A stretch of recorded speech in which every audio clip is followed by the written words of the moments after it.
बराने रहमत में आप सभी को खुश आमदीद। आज बराने रहमत में सेलिब्रिटी लाउंज में हमारे साथ दो प्यारे प्यारे शाइनिंग स्टार्स मौजूद हैं।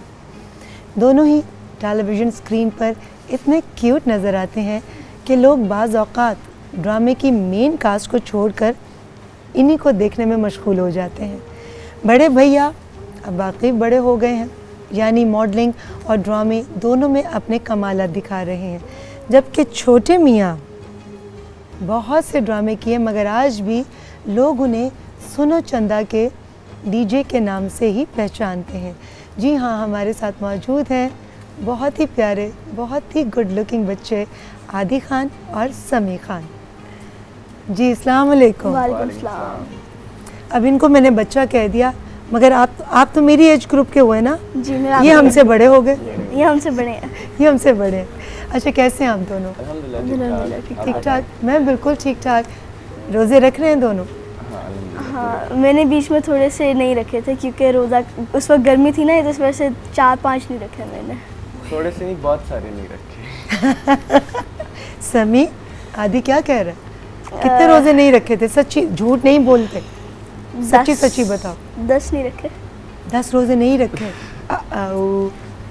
अब अपने आप से प्रॉमिस करना है कि नेक्स्ट टाइम रोज़े रखने हैं। नेक्स्ट टाइम बिकॉज आपको पता है कि आपके एज के जितने बच्चे हैं वो सब आपको आइडियलाइज करते हैं, तो आप जो अच्छे अच्छे काम करेंगे वो आपको देखकर आपको फॉलो करेंगे।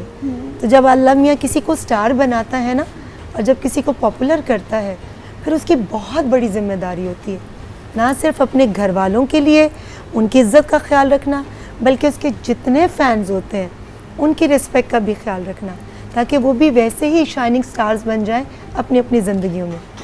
तो प्रॉमिस? अच्छा ठीक है।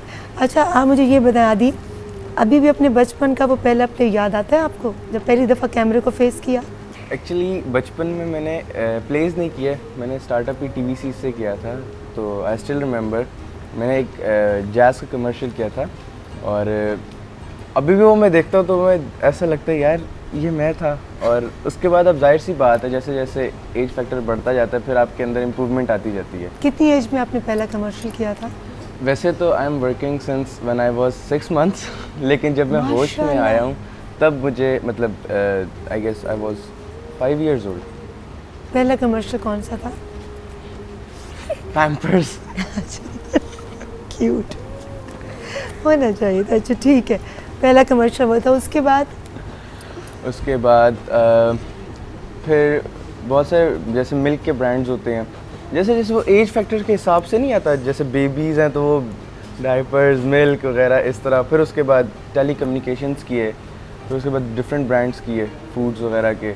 अब माशाल्लाह से ब्रांड्स भी हो रहे हैं, ड्रामास भी हो रहे हैं, सब कुछ हो रहा है। आदि तो मुश्किल नहीं लगता, क्योंकि एट द सेम टाइम ये आपकी ग्रोइंग एज है, इसमें तालीम पर भी उतनी तवज्जो देना और शोबिस के अंदर भी, तो आपने कैसे इन दोनों चीज़ों को बैलेंस किया? जब तक मैं स्कूलिंग कर रहा था, क्योंकि स्कूल में क्या कहते हैं रेगुलर जाता भी था, वो जब एक आध कहीं लीव करनी पड़ जाती थी, कभी कभी मॉर्निंग का कमर्शियल है समथिंग कुछ, तो वो एक आध चल जाती थी।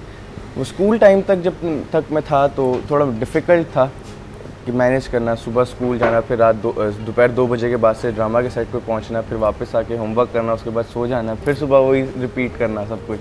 तो अब जब से जैसे कॉलेज लाइफ में मैं आया तो मैंने वो प्राइवेट किया, अब घर पे स्टडीज़ होती हैं होम ट्यूशन्स वगैरह पे, तो वो थोड़ा सा सुकून है कि सुबह जाने वाली टेंशन नहीं है, मतलब काम पे जाना है, काम करके वापस आना, बस ट्यूशन लेना और पढ़ना पे एग्ज़ाम्स देने और हो जाना है काम सारा। और आप कैसे स्टूडेंट हैं?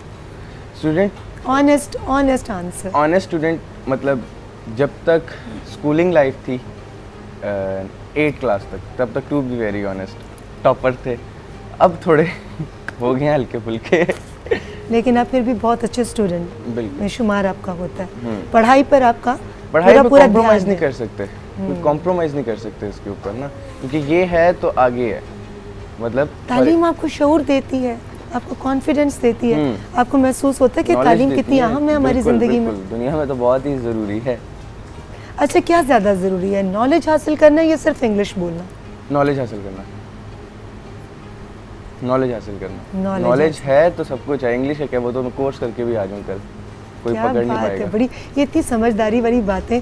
ये बताओ कि ये जो टाइम पीरियड गुजारा है क्वारंटीन का, ये कैसा गुजरा और क्या एक्सपीरियंस रहा आपका? इसमें बस आइसोलेशन में ही रहे और कुछ भी नहीं किया। शूट्स थे नहीं, स्कूल जैसे मैं तो वैसे प्राइवेट कर रहा हूँ, ये इसका स्कूल तो था नहीं, ऑफ हुआ था सब कुछ। ऑनलाइन क्लासेस थी, वो तो चले खैर, तो सभी स्टूडेंट्स तो कर रहे थे, लेकिन उसमें यही था कि हमने जितना अपने आप को सेफ कर सके हम सब ने किया है। और जो बाकी लोग अभी इस टाइम देख रहे हैं वो भी स्टिल अभी तक क्वारंटाइन के अंदर है, और अच्छी बात है, अपने आप को सेफ करेंगे तो सब कुछ है आगे। अच्छा, मैं आपकी तरफ आऊँगी दोबारा। बहुत सारी चीज़ें मैंने आपसे पूछनी आदि, आपकी ड्रेसिंग के हवाले से। आपने अपनी एज ग्रुप के लोगों की तरह ना जीन्स पहनी है, ना शर्ट पहनी है, बड़ा ट्रेडिशनल पाकिस्तानी लिबास पहना है, ये मैं सवाल करूँगी, मगर मैं पहले ज़रा शामिल गुफ्तगू कर लूँ जिनकी मौजूदगी में बड़े बड़े स्टार जो हैं उनकी चमक भी जो है मांद पड़ जाती है। जी, ये क्या, इसके पीछे क्या राज है भाई? पता नहीं, बस अल्लाह की तरफ से कोई गिफ्ट है। अल्लाह की तरफ से गिफ्ट है, बट अल्लाह तो हमें सबको देता है, मगर उस गिफ्ट को इस्तेमाल करने का अल्लाह ताला ने जो ज़रिया वो तो हमारे हाथ में दिया है कि अल्लाह ने बहुत सारी नेमतें दी। तो आप ऐसा कौन सा खुफिया किस्म का जादू चलाते हैं कि आपकी मौजूदगी में इतने प्यारे प्यारे बड़े बड़े स्टार्स जो हैं वो उनकी तरफ ध्यान ही नहीं जाता?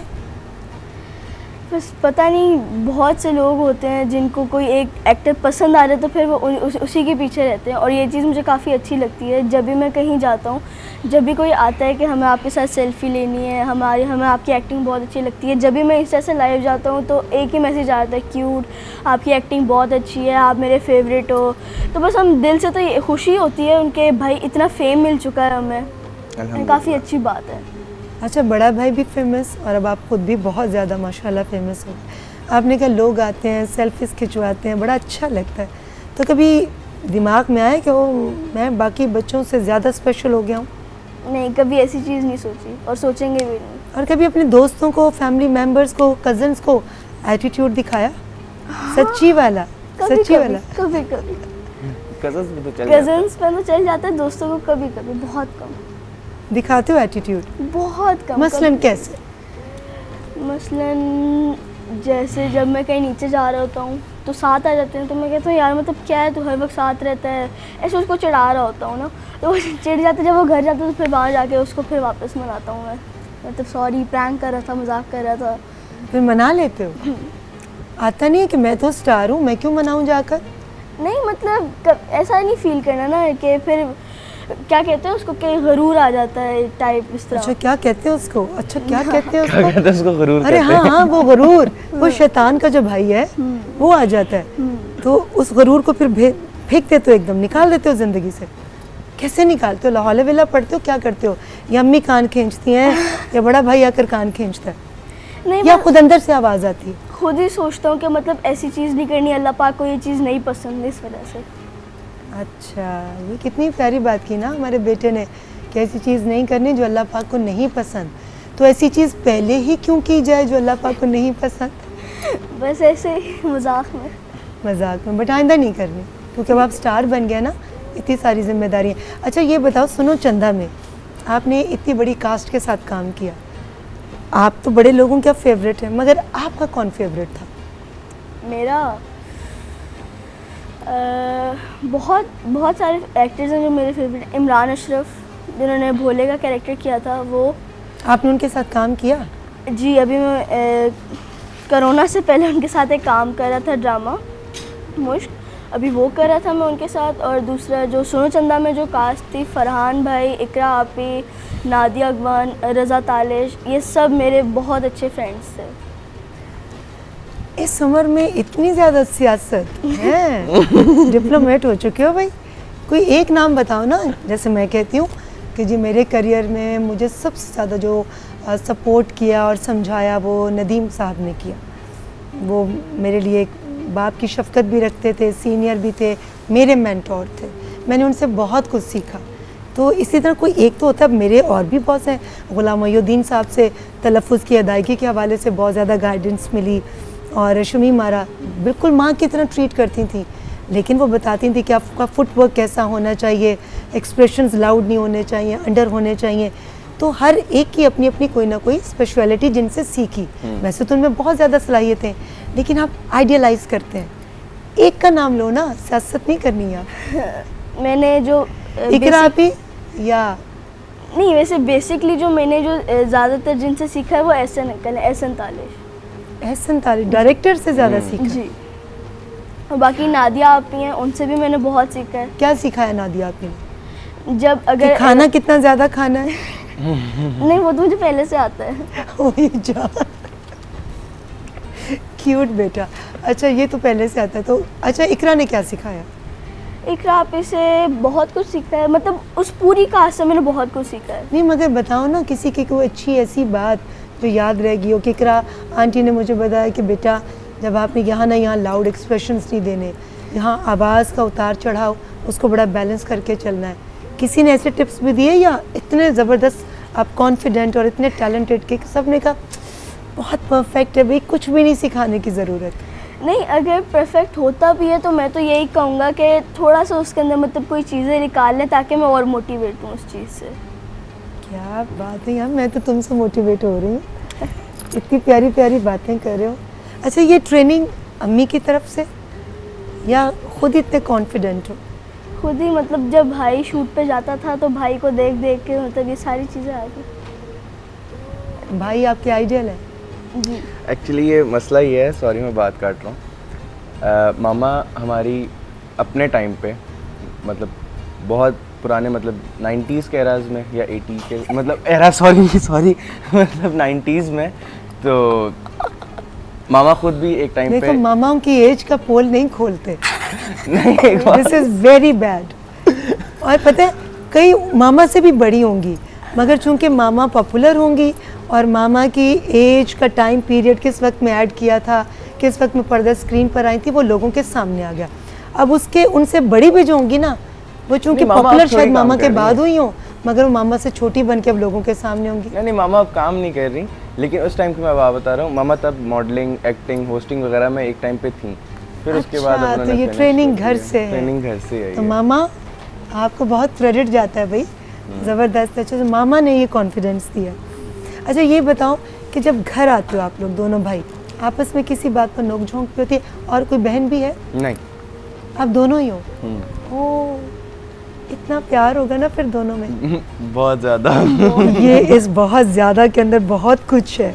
बहुत कुछ है। ये कौन ज़्यादा शरारत करता है, समी या आदि? समी भाई। समी समी आप मैं- करते हो? मैं। क्या शरारत करते हो भाई को तंग करने के लिए? बस मज़ा आता है भाई को जब डांट पड़ती है तो। इन्हीं की वजह से। इसकी वजह से आपको डांट पड़ती है और उसको मज़ा आता है? भाई को डांट पड़ती है, मुझे मार पड़ती है, बराबर है सब कुछ। अच्छा, ये बताओ मामा किस दिल से मारती होंगी? आपकी तो शक्ल देखकर सारा गुस्सा ही भाग जाता होगा, कितनी क्यूट सी शक्ल है। 2-3 नहीं, दफ़े ऐसा तब होता नज़र है। नहीं आती शक्लें क्यूट मामा को। आपको भी पिटाई हुई? अच्छा, आदि मैं सवाल से पूछूंगी, हमारे इन दो बहुत ही प्यारे गेस्ट के साथ हमारी गुफ्तगू का सिलसिला जारी हम लेंगे। इस वक्त एक छोटा सा ब्रेक, आप कहीं मत जाइएगा।